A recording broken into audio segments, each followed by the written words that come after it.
आज के इस वीडियो में हम लोग क्लास 12th का ज्योग्राफी का आज हम लोग फिर से वीवीआई सब्जेक्टिव क्वेश्चन को पढ़ने वाले हैं। इससे पहले हम लोग इस सीरीज का हम लोग 9 क्वेश्चन पढ़ चुके हैं जो कि इम्पोर्टेंट क्वेश्चन है, जो कि आप लोग को दिखाई दे रहा है, समझे। तो देखिए वीडियो को शुरू करते हैं, लेकिन शुरू करने से पहले वीडियो को लाइक कर दीजिए और अगर आप लोग इससे पहले की वीडियो नहीं देखे हैं तो उसको देख लीजिएगा, लिंक नीचे दिया हुआ है। तो वीडियो को शुरू करते हैं और आज का पहला क्वेश्चन यानी कि 10 नंबर क्वेश्चन का रहा है क्या कि साक्षरता को परिभाषित कीजिए या साक्षरता क्या है।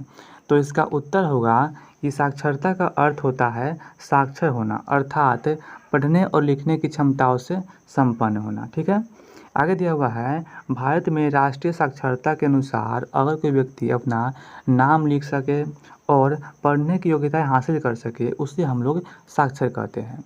मतलब कि साक्षरता क्या है, तो साक्षरता का अर्थ होता है साक्षर होना, यानी कि कुछ पढ़ सके, कुछ लिख सके, तो उसे हम लोग बोलते हैं साक्षर कहते हैं। और अपना भारतीय राष्ट्रीय साक्षरता के अनुसार कहा गया है कि अगर कोई व्यक्ति अपना नाम लिख सकता है और कुछ पढ़ सकता है, कुछ लिख सकता है, तो उसे हम लोग साक्षर व्यक्ति कह सकते हैं, समझे। इसका स्क्रीनशॉट ले लीजिए। तो अगला क्वेश्चन है, इसमें कह रहा है क्या अपकर्ष कारक क्या होता है या अपकर्ष कारक से आप क्या समझते हैं। तो इसका उत्तर होगा अपकर्ष कारक वैसा कारक है जिसमें पुरुष को संसाधन, रहन सहन की उच्च दशाएं आदि अपनी ओर आकर्षित करता है। मतलब कि अपकर्ष कारक वैसा कारक है जिसमें किसी व्यक्ति को किसी स्थान की जलवायु या वहाँ की संसाधन, रहन सहन की उच्च दशाएं आदि अपनी ओर आकर्षित करता है और इसी आकर्षण की वजह से लोग वहाँ पर प्रवास करते हैं, तो उसी को हम लोग बोलते हैं अपकर्ष कारक, मतलब कि अपनी ओर आकर्षित करता है। इसका एग्जाम्पल होगा जैसे दिया हुआ है जीवन यापन की अच्छी सुविधाएं। अगर मान लीजिए कहीं पे अगर आपको जीवन यापन की अच्छी सुविधाएं मिल रही है तो आप वहाँ पर रहना पसंद कीजिएगा। और अनुकूल जलवायु, शिक्षा, स्वास्थ्य आदि, ये सब इसका एग्जाम्पल हो गया। इसका भी आप लोग स्क्रीनशॉट ले लीजिए।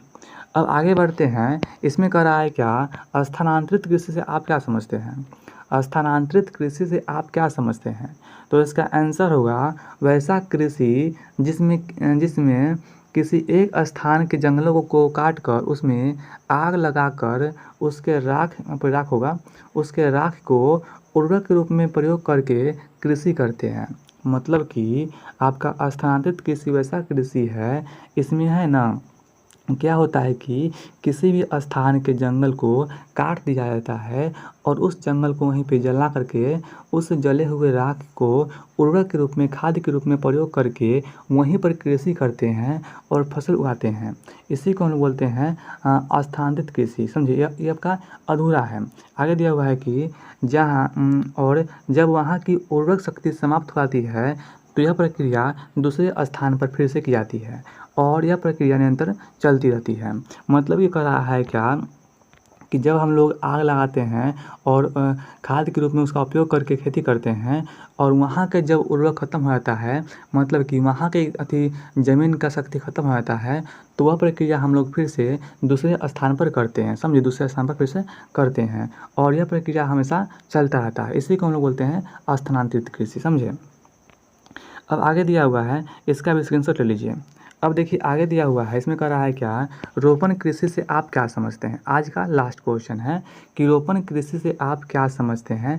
तो इसका आंसर होगा कि वैसा कृषि जिसमें किसी एक विशेष क्षेत्र में एक विशेष प्रकार की कृषि की जाती है, जिसमें ऐसे ऐसे फसल उगाई जाती है जिसको एक बार उगाने पर उसमें कई साल तक फसल प्राप्त होती है और उत्पादन होती है और उत्पादन हुई फसल को सीधे खेत से ही बेच जाती है, उसे हम लोग बोलते हैं रोपण कृषि।